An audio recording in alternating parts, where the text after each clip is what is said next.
Selamat bergabung Sobat Bincang Cyber dimanapun rekan-rekan berada. Peristiwa kejadian data breach yang terjadi belakangan ini rupanya menjadi fokus pembahasan banyak pemerhati cyber security. Tapi kita tidak akan membahas tentang data breach hari ini, tapi lebih kepada bagaimana perusahaan-perusahaan yang mengalami insiden tersebut merespon serangan-serangan yang diterima. Nah, pada kesempatan hari ini, episode ini, kita sudah bersama seorang sosok pemerhati cyber security yang juga merupakan seorang peneliti dari cyber security. Beliau sudah aktif di dalam dunia information security sejak tahun 1988. Wow, 30 tahun lebih ya. Nah, beliau fokus selama 30 tahun ini kepada area seputar cyber war, cybercrime, dan juga cyber security. Tidak hanya itu, beliau aktif juga sebagai dosen dan praktisi yang tidak hanya di kalangan profesional tapi juga cukup dikenal di kalangan pemerintahan. Sedikit membahas tentang background beliau. Beliau aktif di Laboratorium Network and Security di Perbanas Institute dari sejak tahun 2015 sampai dengan saat ini. Kemudian beliau juga founder dari Indonesia Academic CSIRT atau singkat ACAD CSIRT dan IDCRT dari tahun 2008 hingga 2012. Beliau adalah tenaga ahli COC, Cyber Defense, Pusdatin Kemhan dari tahun 2016 hingga 2019. Beliau juga tenaga ahli Governance CSIRT dari Direktorat Keamanan Informasi Kemkominfo di 2012 hingga 2016. Ada lagi beliau juga tenaga ahli dan juga asesor dari BNSP, Computer Security dan LSP Informatika Aptikom dari tahun 2015 hingga sekarang. Dan yang terakhir, beliau juga merupakan tenaga ahli dari Cyber Security ACAD CSIRT dan BSSN dari tahun 2018 dan 2019. Mari kita sambut bersama di studio Bapak IGN Mantra.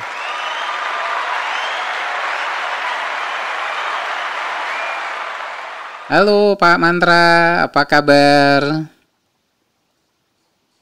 Halo Pak Faisal, baik Pak. Wah, terima kasih. Apa kabar juga Pak Faisal di area pandemi sekarang ini Pak? Wah, ini semuanya bertahan ya Pak ya, bertahan di rumah masing-masing judulnya. Iya, termasuk bertahan hidup Pak. Tapi kita tetap harus optimis, 1 tahun ke depan keadaannya akan jauh lagi lebih bagus. Iya, betul Pak. Gitu. Nih Pak Mantra, ini kita mau gangguin Pak Mantra nih hari ini. Ini kan belakangan ini nih kita dengar banyak sekali. Kita dengar nih banyak sekali insiden-insiden, ada yang data breach, dan saya yakin juga nggak cuma data breach, tapi banyak juga hal-hal lain, upaya hacking. Kayaknya work from home ini istilahnya hanya berlaku secara fisikal ya, jadi orang ditaruh di rumah, tapi penyerangan cyber security-nya ini semakin meningkat kelihatannya ya. Iya, tetap jalan. Nah, betul. Nah, saya sekarang ini mau ngobrol-ngobrol nih Pak Mantra, karena Bapak kan expert luar biasa ini, pengalaman. Udah pengalaman banyak sekali. Kita mau fokus nih Pak. Iya. Kita mau fokus baru bahasan. 30 tahun Pak. Wah, itu udah luar biasa itu Pak. Kalau ini wah luar biasa sekali nih. Makanya kita hari ini mau ambil informasi dari Pak Mantra nih. Oke, Pak Mantra. Dari komputer zaman tabung sampai sudah ke tablet ya, sekarang ke handphone ya. Multi generasi ya Pak. Multi generasi. Ya, jadi saya ngalami berbagai macam hacking yang mulai versi 1 mungkin sekarang sudah versi 4 ya. Sama kayak industri 1.0 sampai industri 4.0. Waduh, luar biasa. Nah, makanya nggak salah nih Pak kalau hari ini kita minta pandangan Pak Mantra. Pak, saya mau minta arahan Bapak ini. Kalau kita lihat kan ada kejadian banyak sekali. Tapi fokus kita mungkin bukan spesifik tentang penyerangannya, tapi saya ingin minta arahan Bapak nih. Mungkin teman-teman pendengar Sobat Bincang Cyber hari ini yang stay tune juga ingin tahu kira-kira organisasi itu merespon setiap kali serangan atau mungkin istilahnya apa ya, incident handling mungkin Pak ya, kalau kita boleh fokus incident handling. Iya. Itu kira-kira Iya. kenapa ya Pak ya, perlu nggak sih kira-kira incident handling itu ada untuk di setiap organisasi menurut Pak Mantra? Silakan Pak. Iya. Jadi gini Pak Faisal ya, kalau melihat sekarang ini kan eranya digital information ya, atau informasi sebagai aset gitu ya. Nah masalahnya aset itu kan ada yang tangible asset, ada yang intangible asset. Nah kalau tangible asset sudah pasti orang akan mempertahankan di dalam organisasi, akan kelihatan secara fisikal ya. Contoh infrastruktur, data center, ya, kemudian komputer, termasuk manusia itu kan tangible asset karena bisa dihitung nilainya berapa. Ya, kalau kita kehilangan laptop katakanlah 15 juta, berarti tangible asset kita adalah 15 juta yang loss. Ya. Tapi jangan lupa ada yang disebut dengan intangible asset. Ini yang nilainya tidak bisa kita hitung secara eksponensial, itu akan naik terus. Ya, contoh record ya, satu record itu kalau di bank ada yang nilainya cuman Rp1.000, ada satu record yang mungkin nilainya 1 M, karena seorang penabung itu kan kita tidak tahu ya, kalau dia menyimpan, bank akan menyimpan ya harga satu recordnya, kalau dia simpan 1.000 perak ya akan di save 1.000 perak satu record. Kalau dia nge-save 1 M, intangible asetnya itu adalah nilainya 1 miliar. Ya. Nah, kalau kita bicara insiden ya, itu secara khusus adalah meliputi dua bagian ya. Bisa tangible asset, bisa intangible asset ya. Kalau kita bicara kebakaran itu berarti loss-nya di tangible asset. Sedangkan kalau data breach ya, kena ransomware dan segala macam, itu adalah di intangible asset ya.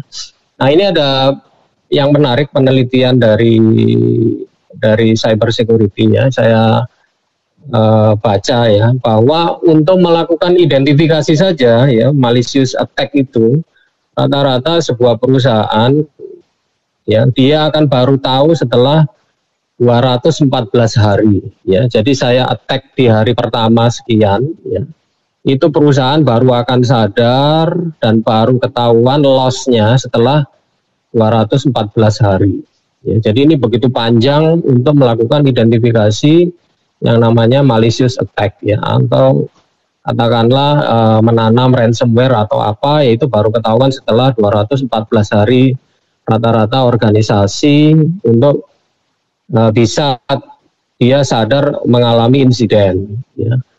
Kemudian ya, rata-rata sebuah organisasi untuk merecover kalau dia sudah di attack ya, katakanlah setelah 214 hari dia ketahuan, oh saya di attack nih ya, dia baru bisa merecover kembali normal dari attack tersebut rata-rata adalah 77 hari ya.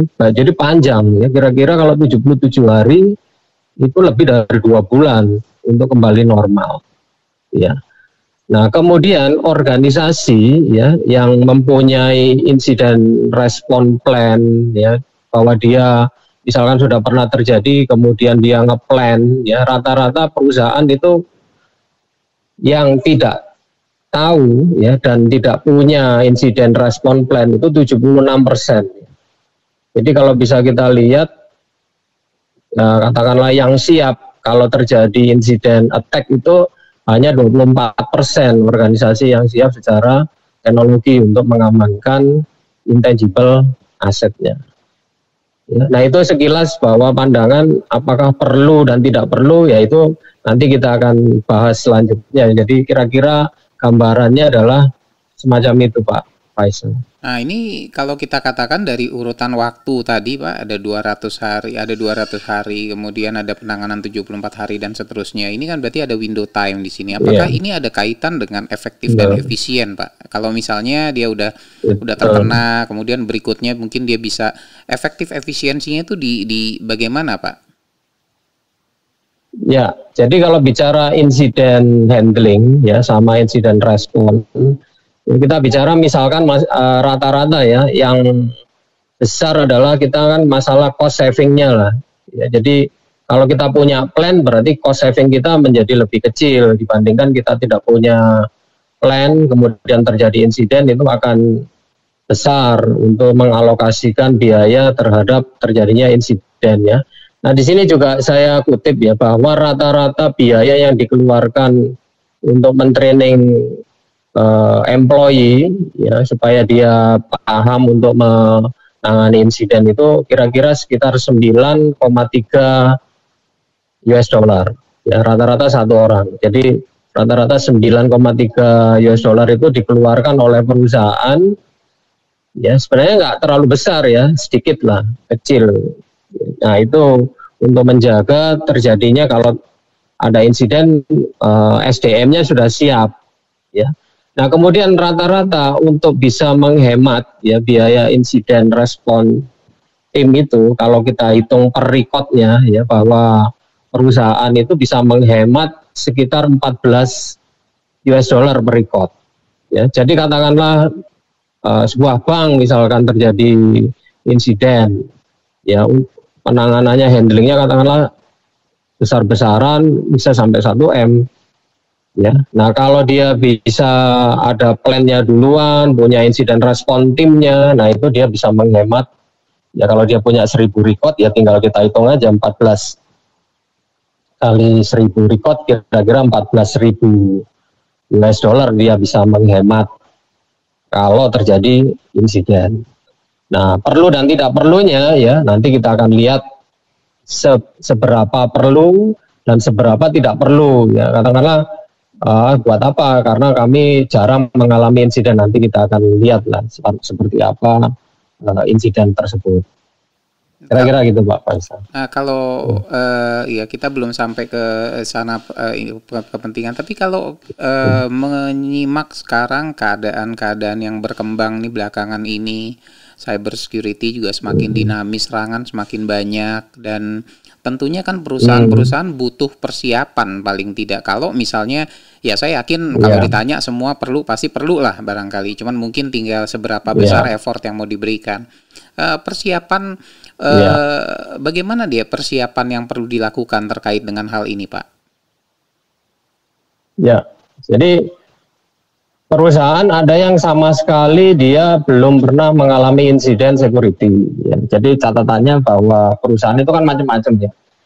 Belum pernah sama sekali dia mengalami insiden di dalam security. Ada yang sudah pernah dan kemudian terulang ya. Nah sehingga kita bicara misalkan next incident handlingnya ya. Nah tapi saya bahas ini adalah dua-duanya. Kalau dia belum ada sama sekali ya, sama nanti kalau terjadi insiden berikutnya ya, paling tidak ada beberapa catatan saya yang perlu diketahui oleh masing-masing teman-teman dan organisasi ya, bahwa insiden handling itu adalah masalah skill ya. Jadi kalau kita skillnya tidak dapat ya, handlingnya menjadi bukan tidak bisa tetapi menjadi lebih lama. Yang tadinya mestinya katakanlah kalau kapal selam itu kan ada containment ya, ada pintu-pintu yang kalau bocor ya, kalau kapal itu pasti ada pintu-pintunya untuk menyekat ya, makanya containment. Nah ini sekarang kan kita lagi di containment sama pemerintah supaya tidak menyebar kemana-mana kan pandemi. Nah sama sebenarnya kalau ada ransomware atau insiden kebakaran, nah itu handling skillnya kita harus punya. Bagaimana kalau terjadi insiden? Nah tentu handling skillnya harus punya ya. Kemudian yang kedua adalah hal yang paling penting itu kita selalu melakukan namanya monitoring ya, atau mendeteksi. Nah, kalau kita tidak pernah melakukan monitoring, tidak pernah melakukan deteksi, ya tidak tahu bahwa perusahaan kita sebenarnya sudah terjadi insiden. Ya, yang lebih celaka lagi kalau perusahaan lain ya yang mengingatkan tuh perusahaanmu sedang mengalami insiden, nah baru dia sadar, oh iya, data saya sudah kemana-mana. Ya. Nah kemudian itu ya.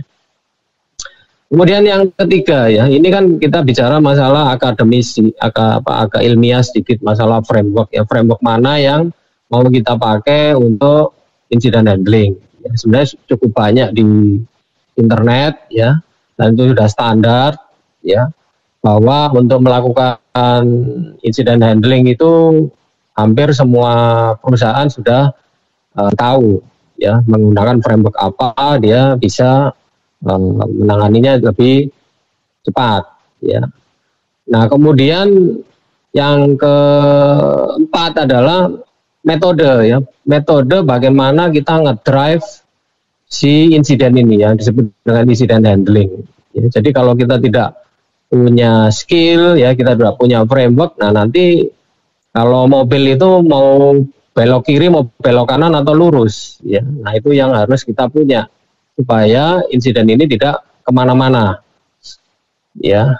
Kemudian berikutnya adalah hal yang kelima, ini tidak kalah penting, adalah stage, ya, atau tahapan yang harus kita capai. Ya, nanti saya akan jelaskan insiden itu macam-macam, ya. Nah, tetapi ada tahapan yang harus kita capai untuk handling terhadap insiden, ya. Misalkan planningnya, preparationnya, ya, prosesnya, ya, sampai konten dan macam-macam, ya. Kemudian berikutnya adalah bahwa kita tidak bisa handling insiden itu sendirian, ya, pasti harus tim, ya. Katakanlah rumah kita, ya, rumah kita itu aman, tetapi tetangga kita tidak aman, ya, maka rumah kita akan menjadi tidak aman. Sehingga kalau mau mengamankan semuanya, lingkungannya harus aman, ya. Jadi kita berpikirnya adalah tidak bisa satu tim, misalkan hanya IT saja yang aman, tetapi misalkan di keuangan nggak aman, ya percuma juga, ya. Atau di bagian accountingnya tidak aman, ya, atau lagi di bagian produksinya tidak aman. Nah, sehingga kalau di dalam organisasi, ya, kalau kita bicara incident handling harus keseluruhan itu aman. Itu Pak Faisal.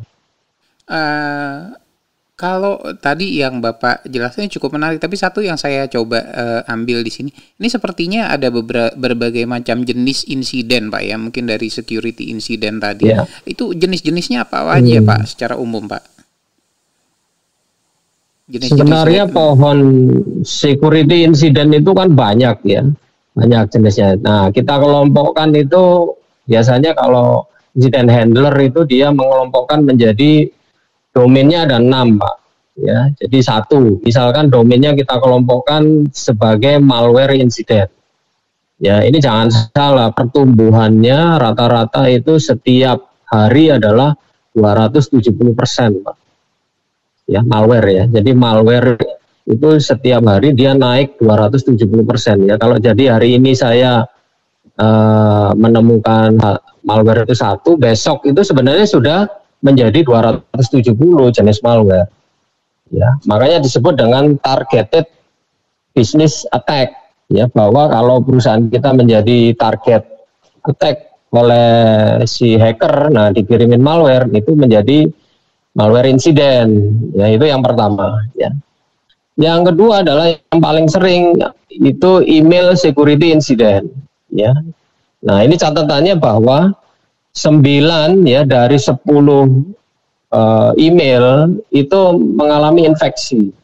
Ya, artinya kita terima 100 email, 90 email itu kebanyakan sudah diinfeksi oleh orang lain, ya, atau pihak lain, ya, sehingga bisa juga itu yang disebut dengan spam, atau juga bisa disebut dengan ransomware via email, ya, atau juga scam, ya, banyak sekali. Jadi email security incident itu satu pulau sendiri, ya. Kemudian pulau yang lain domainnya adalah network security incident, ya. Nah, network security incident ini menarik, ya, kira-kira lebih dari 20%, ya. Kalau menurut catatan saya di sini ada 21,2%,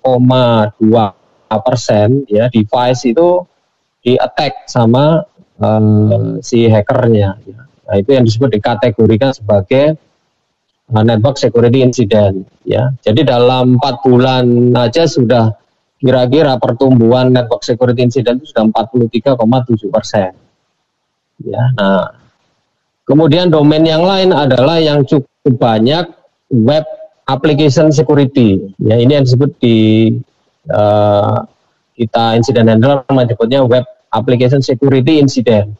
ya. Nah, rata-rata ini juga celaka, ada 3,6% website yang di-attack orang setiap hari, Pak.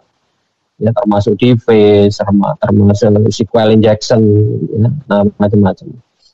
Ya, kemudian yang domain kelima adalah kebanyakan di cloud, ya, cloud security incident. Jadi kalau kita naruh data di cloud, ya, seperti data breach kemarin, ya, itu bisa aja diambil dari cloud, karena mungkin saja cloudnya menjadi tidak aman, karena ini yang disebut dikategorikan cloud security incident, ya. Nah, menurut catatan di sini, ya, bahwa ada 681 juta, ya, cyber attack, ya, yang ditujukan untuk cloud, ya, security incident. Jadi cukup besar sekali, karena sekarang kan eranya cloud system, ya.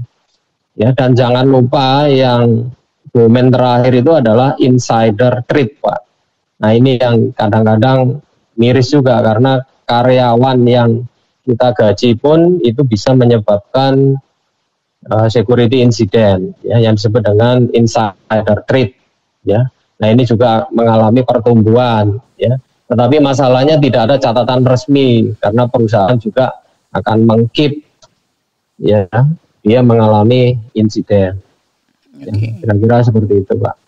Nah, ini banyak sekali, Pak. Ini domainnya ada 6 domain tadi yang Bapak sebutkan, ya. Kemudian terakhir tadi ada insider threat sendiri. Ini berarti kompleksitasnya ini menuntut, tadi di awal Bapak menyebutkan bahwa skill itu dikaitkan dengan efektivitas penanganan. Artinya kalau memang skillnya dimiliki oleh tim itu, berarti waktu dan mungkin effort yang dikeluarkan untuk penanganan itu bisa lebih efektif barangkali. Nah, kalau segini banyak, ini siapa aja kira-kira kalau dalam perusahaan itu yang kadang-kadang kita berpikir segala sesuatu yang terkait sama security pasti tanggung jawabnya IT. Tadi Bapak bilang departemen secara keseluruhan, Bapak menyebutkan itu bahwa nggak bisa hanya satu bagian tapi semuanya. Nah, ini kira-kira siapa aja, Pak, yang harus belajar atau mungkin harus mengetahui terkait dengan incident handling kalau di dalam masing-masing perusahaan? Ya, jadi kalau di dunia job, ya, kalau kita sebutnya kan cyber security job lah, ya. Sebenarnya cukup banyak, ratusan job yang menangani bidang komputer, ya. Tetapi yang khusus untuk incident handling ini sebaiknya sih terstruktur, ya, dan fokus, ya. Kalau saya bicaranya yang ilmiah adalah KSA. KSA itu knowledge, skill, sama ability-nya dia cukup bagus, ya. Nah, siapa yang harus belajar di sini? Katakanlah yang paling sering menghadapi insiden itu nanti adalah penetration tester, ya. Walaupun belum ada kejadian, dia harus ngetes dulu. Itu penetration tester 1, ya. Yang kedua adalah vulnerability assessment auditor. Ya, jadi kalau si perusahaan mengundang untuk dilihat bolong-bolongnya, dia akan mengundang namanya auditor khusus untuk vulnerability assessment. Itu yang kedua, ya. Yang ketiga yang harus belajar di sini untuk incident handling adalah risk assessment, ya, administrator. Nah, itu untuk mengadministrasi resikonya ada di mana. Nah, itu dia tahu persis, ya, termasuk tangible sama intangible asset, ya. Kemudian yang keempat yang paling sering kita dengar adalah network administrator. Itu juga perlu belajar incident handling, ya. Yang kelima yang berhubungan dengan aplikasi, ya, yang biasanya kita sebut dengan application security engineer. Nah, ini perlu tahu untuk menghandling insiden, ya. Yang tidak kalah pentingnya adalah kalau kita mau melacak kejadian ini yang disebut dengan forensik, ya. Nah, itu yang disebut dengan cyber forensic investigator, ya, atau yang disebut juga dengan analis, atau bisa juga disebut dengan SOC, analis security operation center analis, ya. Nah, kemudian ada lagi yang disebut dengan firewall administrator, bisa juga sebagai network ad manager atau IT manager, ya. Itu yang perlu belajar incident handling.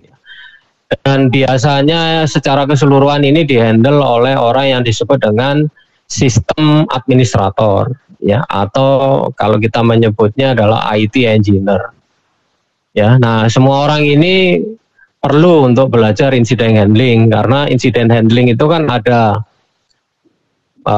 sebelum terjadi insiden, kemudian kalau terjadi insiden kita sebutnya adalah proses handlingnya bagaimana, sama pasca, ya pasca terjadinya insiden handling, ya termasuk orang-orang forensik dia akan turun di situ nanti. Nah ini kira gitu Pak. Dari kesemua tadi orang yang menghandling itu, mereka butuh satu pendidikan khusus atau mungkin sertifikasi ya Pak? Bagaimana mereka bisa dapat berfungsi optimal pada saat itu? Kira-kira pendidikan atau sertifikasinya apa? Atau mungkin nggak perlu atau bagaimana kira-kira Pak Mantra? Ya minimal karena ini sangat teknis ya. Minimal dia adalah sarjana teknik informatika ya. Kalau tidak ya boleh juga D3 informatika atau D1 informatika juga nggak masalah, atau dia otodidak di bidang informatika juga nggak ada masalah. Nah kemudian disempurnakan dengan berbagai macam sertifikat ya. Banyak sekali sih di dunia ini yang membicarakan incident handling sertifikat ya. Contoh ya, kalau yang paling sering banyak diambil oleh orang adalah Easy Counsel ya. Easy Counsel Incident Handling Investigator ya. Ada yang di CHFI, ada juga yang ECI ya. Itu yang di Easy Counsel. Kemudian ada juga orang ngambil di SANS ya. Ini yang cukup mahal dan cukup ramai juga di dunia ya. Itu SANS Group ya. Kalau tadi di Easy Counsel namanya ECIH ya, kalau di SANS itu namanya Jiaksan ya, GCIH. Nanti bisa dicari sendiri di internet ya. Kemudian ada lagi yang beberapa kampus juga mengeluarkan, contohnya di Carnegie Mellon itu juga mengeluarkan Information Security untuk sertifikat incident handling gitu kan. Dan masih banyak lagi ya, itu luar biasa lah kalau untuk sertifikasi. Nah itu untuk menambah skill dan kalau di perusahaan biasanya Anda ahli apa? Nah ini sertifikatnya bisa dipakai sebagai bukti bahwa dia menguasai hal tersebut. Itu Pak Mas. Oke. Kalau tadi kita kaitkan efektivitas dengan skill, kemudian tadi Bapak mention ada banyak sekali courses atau mungkin sertifikasi yang bisa diambil oleh si kandidat atau orang yang ingin belajar lebih jauh. Kalau saya merurut ke dalamnya lagi, lebih dalam lagi dari sertifikasi itu secara umum atau mungkin pelatihan-pelatihan training misalnya, kira apa yang mereka pelajari di dalam pendidikan atau sertifikasi itu Pak Mantra?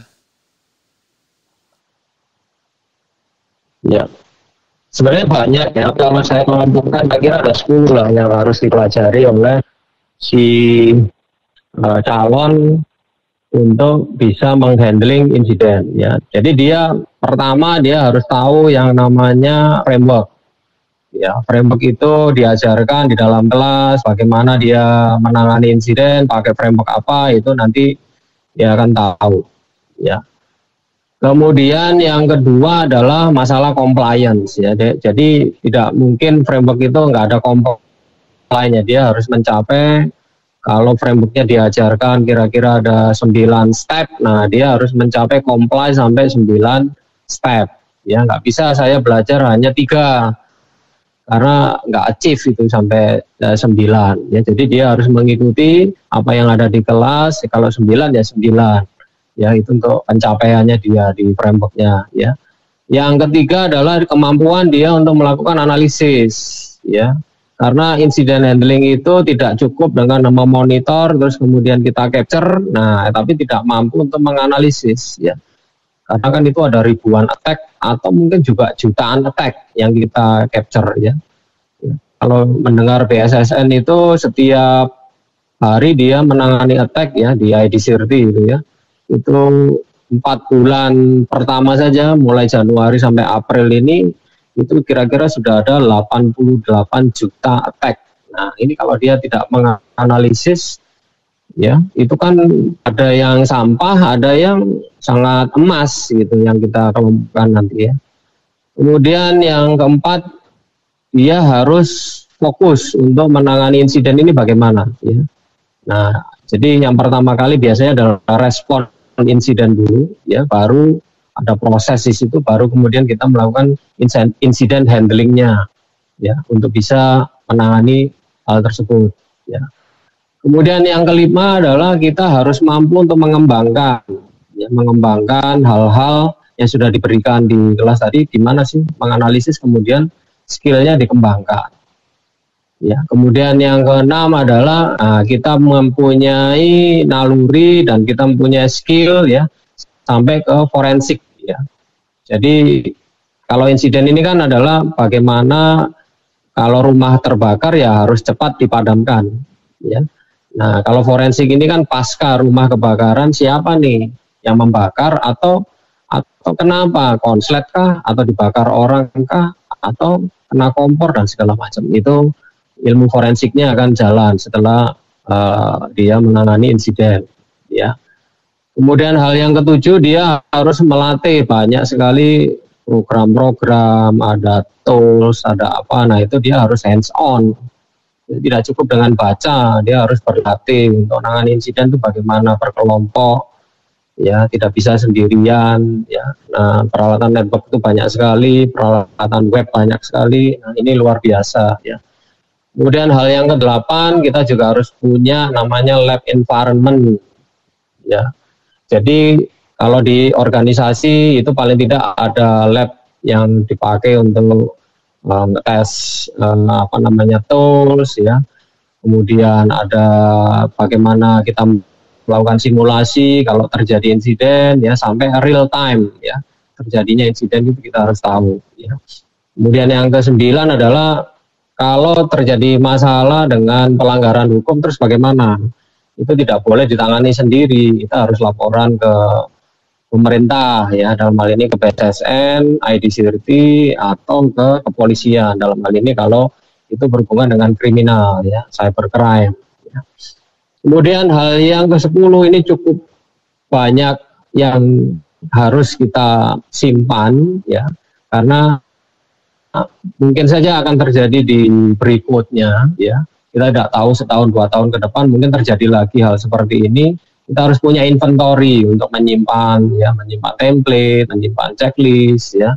Kemudian kita menyimpan cheat sheet ya, dan ada beberapa SOP yang harus kita tangani di situ. Itu yang bisa saya sampaikan, Pak Faisal. Wah, banyak Pak ya komponennya, luar biasa. Nah, kalau tadi kita ngomongin dari sisi human resources-nya Pak, dari sisi skill-nya. Nah, kalau saya sekarang mau beralih Pak ke sisi perusahaan Pak. Kita kan sering dengar nih istilah apa CERT, kemudian ada CSIRT gitu. Nah, ini kalau kita lihat definitifnya Pak, definisinya Pak, ini dalam sisi organisasi, itu kira-kira apa ya Pak Mantra ya? Jadi gini ya, ini negara kita juga terlambat ya, baru dibentuk itu bunyinya itu tahun 2004 ya, karena ada masalah waktu itu di KPU ya, hampir semua partai itu diganti oleh si hackernya, nama-nama partai itu tidak semestinya diganti nama buah ya, dipakai macam-macam lah untuk. Nah, dari situ itu kan terjadi insiden ya. Nah, sehingga pemerintah, swasta, dan akademisi berpikir, loh, kalau ini terjadi di negara kita seperti ini, siapa yang bertanggung jawab ya. Sehingga di tahun 2004 itu akhirnya studi kasus ya. Ada beberapa orang yang dikirim ke negara sebelah-sebelah ya, paling dekat adalah ke Malaysia ya. Ternyata Malaysia sudah ada ya, bahwa kita di 2004 ternyata Malaysia itu sudah ada sejak tahun 98. Nah, kita ketinggalan ya, walaupun negaranya kecil, itu sudah ada yang namanya MyCERT ya, Malaysia Computer Emergency Response Team Ya, kemudian kita lihat tetangga yang lain, Singapura ternyata sudah punya SingCert. Ya. Ya, beberapa tahun kemudian kita lihat, oh ternyata Thailand juga sudah punya, ya, Vietnam juga sudah punya, sehingga akhirnya kita melihat negara lain yang lebih besar, Amerika, Korea juga sudah punya Korea Cert, US Cert, ya sampai Eropa juga sudah punya, ya. Jadi ternyata setiap negara ini punya emergency dan respon tim, ya, khusus di bidang komputer, ya, makanya disebut dengan CERT, ya, CERT, atau lebih besar lagi namanya CSIRT, sama aja sebenarnya, Computer Emergency Response Team sama CSIRT, ya, Computer Security Incident Response Team, ya. Kalau kita bicara CERT itu negara-negara, ya, kemudian kalau CSIRT kebanyakan sih organisasi yang di bawah negara, ya, katakanlah Kemhan CSIRT-nya atau Kominfo GovCert, ya, GovCert-nya, kemudian Telkom dan lain-lain, ya. Jadi negara harus punya dulu yang disebut dengan CERT atau CSIRT, ya. Baru kemudian turunannya di negara ini ada sektornya, ya. Kalau di Amerika kan ada 13 sektor yang dilindungi, ya, yang disebut dengan critical infrastructure, ya. Nah, di Indonesia itu baru 10, ya, yang saya ingat, ya. Misalkan telekomunikasi, energi, ya, kesehatan itu dilindungi, termasuk critical infrastructure itu dimiliki oleh, dipantau, dimonitor oleh CERT ini, ya. Kalau di Indonesia namanya ID-CIRT. Nah, kemudian setiap organisasi banking punya sendiri bank CSIRT, nama banknya apa, ya. Kemudian telekomunikasi punya CSIRT sendiri, ya. Energi punya CSIRT sendiri, ya. Militer punya CSIRT sendiri, ya. Pertahanan punya CSIRT sendiri. Jadi kalau diurut-urutkan kira-kira ada 10-an, ya, di Indonesia itu yang domain CSIRT masing-masing organisasi. Nah, kemudian apakah swasta boleh? Ya boleh saja. Itu kan untuk dirinya sendiri, ya. Nah, saya pernah ke Jepang itu, Toshiba dia punya CSIRT sendiri, IBM punya CSIRT sendiri, ya. Kemudian Jepang juga punya GP-CERT itu untuk wilayah negara, ya. Tapi untuk organisasinya mereka punya sendiri-sendiri, ya. Jadi kalau diturunkan sebenarnya CSIRT ini adalah organisasi yang menangani insiden respon kalau ada masalah di organisasinya. Kalau tidak bisa dipecahkan di organisasinya, dia harus laporan ke masing-masing negara itu punya, ya, yang disebut dengan Coordination Center, ya. ID-CIRT itu di Indonesia, kalau di Jepang ya GP-CERT, kalau di Thailand ThaiCERT, ya, kalau di Vietnam ya VN-CERT, dan total, ya, di seluruh dunia ini kira-kira ada 180-an CSIRT, ya, termasuk di bawahnya itu ada IBM dan lain-lain, ya. Itu cukup banyak. Kira-kira itu Pak Faisal. Nah, kalau dari komponen ini, kalau tadi ada dari sisi level negara, kemudian ada dari sisi level organisasi. Tadi Bapak mention juga swasta juga boleh terlibat. Nah, yang paling penting atau yang paling diutamakan sebenarnya ini yang dari sisi negaranya atau dari sisi organisasinya, Pak, yang untuk membangun ini, Pak? Lebih yang paling krusial gitu. Ya, jadi kalau level negara mestinya tetap harus punya, ya. Seperti Indonesia harus punya lembaga seperti ini, yaitu contoh ID-CIRT, ya. Tetapi ID-CIRT tidak bisa bekerja sendirian karena kita punya ribuan perusahaan, punya user itu sudah lebih dari 200-an juta untuk internet, ya. Kemudian yang cloud juga banyak, ya. Jadi setiap perusahaan mestinya, ya. Nanti di awal kita katakan perlu atau tidak perlu, ya tergantung, ya, perusahaannya. Kalau dia tidak mau, ya dia bisa beli servisnya ke perusahaan lain yang menangani insiden. Banyak perusahaan-perusahaan keamanan itu yang menjual jasanya, servisnya di bidang insiden handling banyak, ya. Tetapi ada perusahaan yang tidak mau ketergantungan dengan perusahaan keamanan lain, jadi dia mendirikan sendiri, ya. Katakanlah belum level CSIRT lah, dia punya SOC sendiri, ya, Security Operation Center sendiri. dia punya monitoring sendiri. Ya, atau lebih kecil lagi, ya sudah saya nggak punya SOC, ya sudah security team aja lah, ya nggak apa-apa. Ya artinya perusahaan sudah aware terhadap insiden. Kalau terjadi apa-apa di perusahaannya, dia bisa nangani sendiri ya. Kalau di setiap perusahaan kan biasanya ada tabung PMK tuh. Nah itu contoh bahwa mereka sudah aware kalau terjadi kebakaran, ya dia bisa semprot sendiri, tidak perlu menunggu pasukan PMK untuk datang ke kantornya, keburu kebakarannya sudah membesar, ya.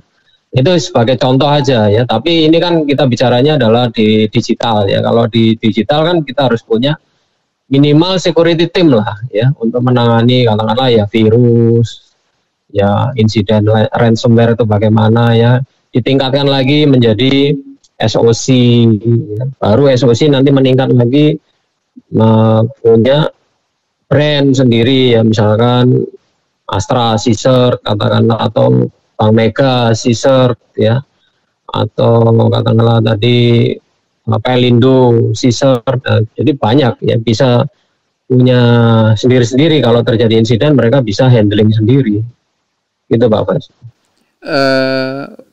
Kalau tadi mereka bisa handling sendiri, nah kemudian mereka mesti membangun, biaya effortnya sendiri tuh gimana ya Pak Mantra? Barangkali ada kisaran atau mungkin feedback mungkin Pak terkait kalau mereka mau secara independen, organisasi ini secara independen, apakah dia swasta ya, dia mau bangun tuh kira-kira biaya effortnya bagaimana Pak Mantra? Ya, yang perlu dicermati adalah masalah orang dulu ya. Kalau kita bicara IT itu kan people, process, dan teknologi. Jadi P3 ini kan semuanya harus dilengkapi. Jadi minimal kita harus punya people dulu. Ya. People-nya ada nggak orang yang mau urus di security team? Ya, katakanlah sudah ada. Ya, berarti kita ke hal yang kedua, yaitu teknologinya. Ya, teknologinya mereka punya apa? Katakanlah laptop, tools, dan lain-lain. Nah, itu dilengkapi ya. Baru kemudian prosesnya. Ya, kita sekolahin mereka, trainingkan mereka sampai tahu lah untuk nangani insiden itu bagaimana. Nah, jadi people, proses, teknologi itu yang paling minimal. Nah, kemudian baru kita buat security team, baru kemudian SOC ya. Nah, gambaran kisaran untuk security team kan melekat ke orang ya, teknologi ke laptopnya, proses bisa kita lihat. Nah, yang agak besar adalah nanti di SOC-nya karena dia harus memonitor. Ya. Monitor katakanlah punya monitoring tiga monitor ya, punya orang berapa. Nah itu bisa kita hitung budget 1 tahun berapa ya. Ya kisaran saya sih antara 1 sampai 2 M lah untuk membentuk SOC kecil, itu operasional 1 tahun ya. Baru ditingkatkan untuk CISET ya, tinggal kita bisa hitung aja. Semakin besar kebutuhan alat orang ya sama prosesnya ya semakin besar biayanya kan gitu.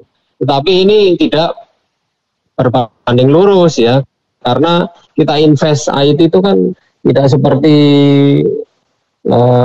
tangible ya kan, IT itu kan intangible ya. Kalau kita investasi sekarang 1-2 M itu bisa dipakai untuk bertahun-tahun gitu.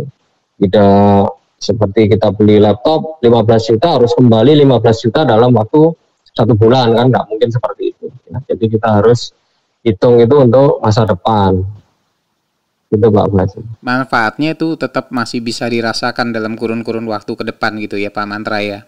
Iya betul, paling tidak 3 tahun ke depan itu kita aman dari gangguan berbagai macam insiden ini ya.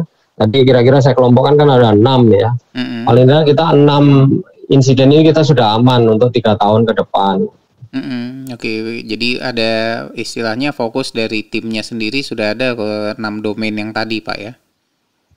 Ya betul. Oke, wah ini luar biasa Pak, banyak sekali Pak kita dapat info nih hari ini dari Pak Mantra. Tapi sebelum kita closing episode nih, barangkali Pak Mantra ada feedback arahan kepada khususnya perusahaan deh Pak. Saya ambil kepada perusahaan yang ingin membuat insiden respon khusus, dan juga kepada orang yang ingin belajar tadi Bapak udah menyebutkan adanya courses, ada certification. Mungkin ada arahan untuk dua entitas ini, Pak, terkait dengan incident handling. Iya. Jadi sama sebenarnya di hal apapun sertifikasi apa itu adalah selalu mensertifikasi orang. Kenapa kok orang duluan, kok tidak? Teknologi bisa kita beli, proses bisa kita ambil dari luar ya. Tetapi people ini orang adalah yang paling susah. Jadi kalau kita lihat rantai keamanan yang paling lemah ini adalah the weakest link itu adalah orang. Sehingga orang ini atau manusia ya kita harus lengkapi senjatanya supaya dia aware terhadap keamanan ini baik untuk dirinya sendiri maupun kepada organisasinya. Jadi hal yang pertama adalah people-nya. Ya. People ini kita training, aware, kita latih, ya, hands on, kita ikutkan tim, ya. Kemudian ada simulasi dan segala macamnya itu untuk menambah skillnya dia. Ya. Hal yang kedua adalah diharapkan adalah tidak bisa kita bekerja itu sendirian. Ya. Jadi kalau di dalam security itu harus tim. Ya. Tim ini adalah berkelompok satu organisasi. Jadi tidak bisa keamanan itu hanya diserahkan kepada tim IT saja, nggak cukup. Ya. Jadi tadi yang saya katakan kalau tetangga kita nggak aman ya kita akan kena nggak aman ya. Jadi harus semuanya aman. Kalau mau mengamankan rumah kita ya tetangga kita juga harus aman. Jadi kita harus amankan semuanya di dalam organisasi walaupun orang IT yang lebih tinggi ya yang lebih kuat ya untuk memahami teknologi keamanannya, tetapi semua orang dia minimal aware terhadap keamanan tersebut. Ya, jadi dua hal itu, Pak. Yang pertama adalah orangnya, yang kedua adalah kita kerja secara tim. Oke. Wah, cukup kompleks ya Pak Mantra ya rupanya ya. Jadi banyak hal-hal yang wah, saya sendiri belajar secara pribadi banyak sekali nih belajar dari arahan yang Bapak barusan sampaikan ini, luar biasa. Terima kasih loh Pak Mantra udah sharing di sini. Sama-sama Pak. Oke, mungkin kita terpaksa harus closing nih. Saya yakin masih banyak yang kita bisa diskusikan dalam kaitan kepada incident handling. Saya coba bahas sedikit beberapa kesimpulan yang saya coba dapat ya Pak. Banyak sekali Bapak udah jelaskan, tapi saya coba rangkum dalam 1-2 kalimat. Oke. Sobat Bincang Cyber, menarik sekali diskusi kita pada episode ke-25 ini dengan narasumber Pak Mantra yang sudah memaparkan banyak sekali hal-hal terkait dengan incident handling. Beberapa peristiwa terakhir yang kita sama-sama dengar terjadi di Indonesia secara khusus mulai membuka atau meningkatkan betapa pentingnya incident handling untuk dimiliki oleh perusahaan. Uraian menarik yang saya kutip dari Pak Mantra bahwa security itu tidak hanya satu sektoral. Ada tetangganya, kalau tetangganya nggak aman, otomatis dia akan terimpact kepada dirinya sendiri ya. Kemudian di samping itu, kalau kita boleh lihat ada faktor lain untuk kaitan kepada efektivitas dan efisiensi penanganan, skill yang dimiliki oleh human resources itu tidak kalah penting. Jadi kita semua harus sama-sama meningkatkan kapabilitas human resources yang dimiliki. Nah, peranan penentuan framework juga merupakan hal yang dominan untuk menentukan keberhasilan dan juga efektivitas dari sisi penanganan. Nah, ada banyak beberapa statistik tadi yang disebutkan, kemudian juga Pak Mantra menyebutkan adanya 6 domain yang tadinya mungkin kita berpikir cyber security hanya satu, ternyata ada 6 hal yang perlu dikaitkan, dipertimbangkan di sini terkait dengan SOC secara sendiri. Nah, kemudian di akhir tadi ada paparan mengenai CERT dan CSIRT terkait dengan organisasi dan pemerintah. Luar biasa, banyak sekali yang hari ini kita bisa dapatkan dengan incident handling. Nah, jika Sobat Bincang Cyber ada pertanyaan terkait dengan incident handling, mungkin bisa diberikan komentar di dalam situs resmi dari bincangcyber.id. segala pertanyaan dan komentar nanti akan saya sampaikan langsung ke Pak Mantra untuk diberikan respon. Oke, demikian Pak Mantra. Any closing words? Ada kata penutup barangkali? Ya ada Pak, udah cukup. Sudah cukup, luar biasa. Terima kasih ya Pak Mantra. Sekali lagi saya ucapkan terima ya, kasih. Sama-sama, Pak. Banyak sekali ilmu yang kita dapatkan. Baik, Sobat Bincang Cyber, saya Faisal Yahya sebagai host dan Pak IGN Mantra sebagai narasumber kita yang luar biasa hari ini sudah memaparkan tentang incident handling. Undur diri dari episode ini dan sampai bertemu dengan episode-episode Bincang Cyber selanjutnya.